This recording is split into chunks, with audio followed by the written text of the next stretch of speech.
Hi everybody, welcome back to Resin Art by Catherine. Today I'm going to show you a new petal technique. It actually came about just, I doodle a lot in my book, do different drawings, just try to create maybe different types of flowers. A lot of times it just ends up looking like any other flower. So it's kind of hard to get something a bit different because, resin does move.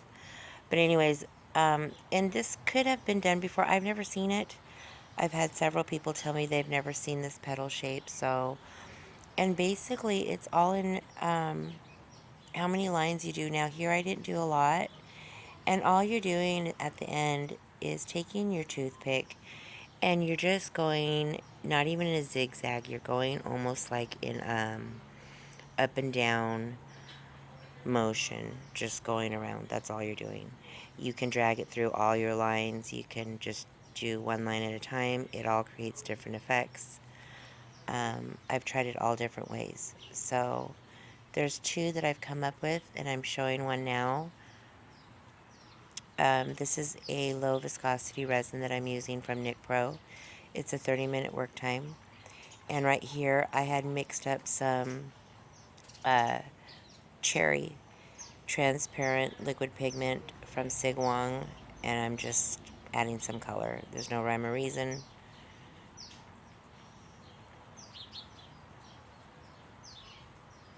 I do use a blowgun.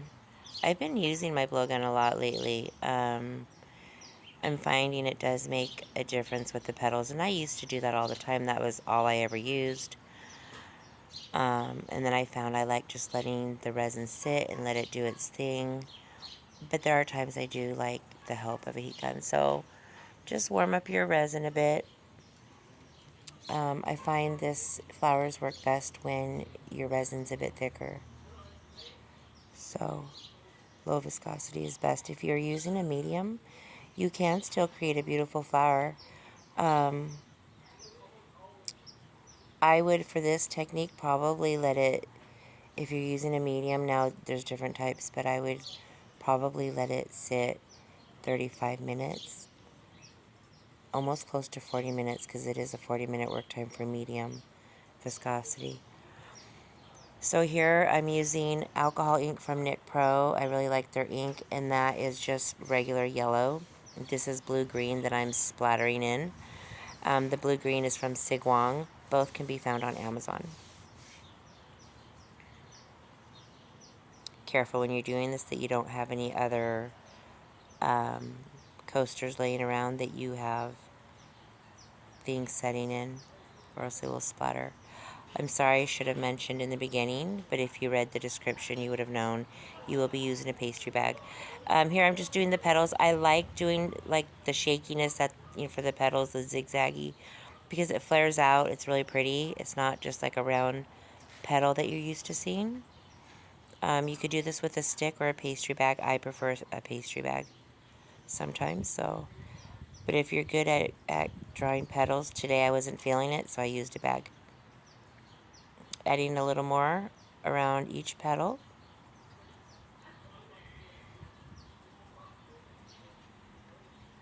What I'm doing here is just adding a little more thickness. When I created those petals, I knew I was going to add more. I just didn't know what.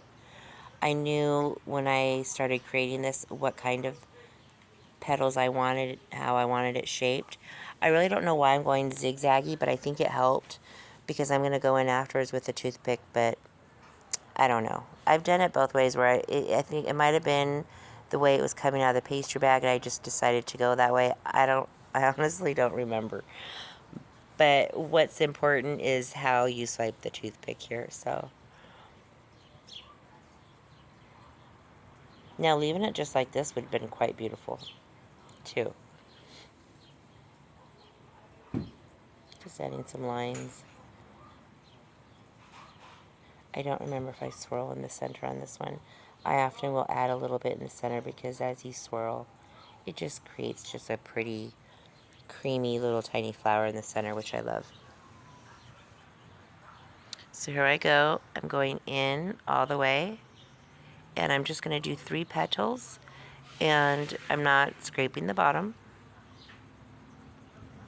Kind of creating a shape, so not going straight in, and it looks like I do 4. And I should have done 5. I should have swiped in one more time right there, but I think with that blue-green, it was throwing me off. I lost count or something.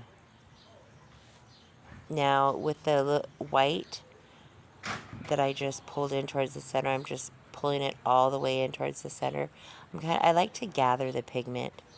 I did a tiny little swirl, but I kind of wanted to leave it how it was. I am going to be going in afterwards and zigzagging, so here I go. See how I'm taking the toothpick, and you only want to move your fingers, and you're just going up and down. See how simple that is? I chose on this one to do this on each petal. I've done this effect just by drawing a circle, doing the same thing, and then drawing another circle and doing the same thing.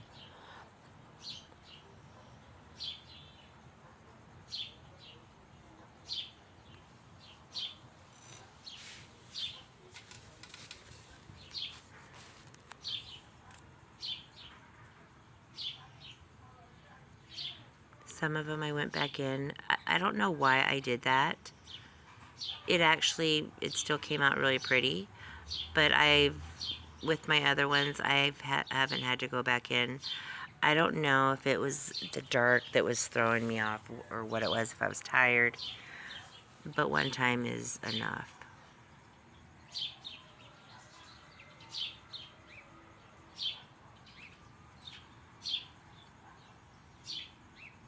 Going back down towards the center. And I should have drawn one more line up there towards the top left, and I didn't.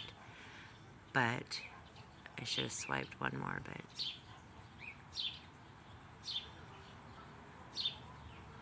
And that's it, you guys.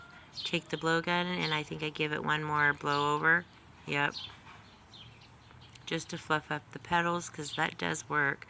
Have it on a low setting and not too close. There are times I've gone straight up to the center and pushed down to kind of flare it out, but I didn't do that in this one. You can, though. It'd be quite beautiful. Anyways, let me know if you end up trying this technique. If anybody has seen this technique, let me know so I don't keep bragging about it. And until next time, you guys have a wonderful night.